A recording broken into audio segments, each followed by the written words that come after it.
This is the way all 12 disciples were martyred. James, the brother to John, was the first to go. He literally had his head taken off by King Herod. One of the soldiers doing the execution was so impressed by his courage that he decided to be martyred with him. Matthew traveled all the way to Ethiopia, where he was pinned to the ground and beheaded. James, the brother of Jesus, was pushed off a high tower from the temple in Jerusalem. However, he didn't perish from his fall. Instead, he was beaten with a club and stoned to death. Matthias was beheaded in Jerusalem. Andrew was crucified on an X-shaped cross. Mark was dragged by a chariot until he literally fell apart. Peter was ordered to be put to death by Nero, the Roman emperor.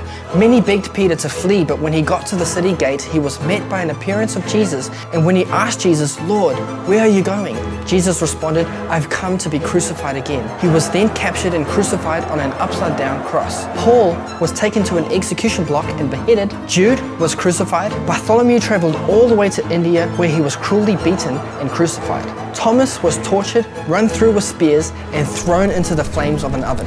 Luke was hung from an olive tree in Athens, and John was thrown into boiling oil, but he was miraculously preserved. So instead they exiled him to a remote island where he had a vision and wrote the book of Revelation. Would you keep talking about Jesus even if it cost you everything? They did.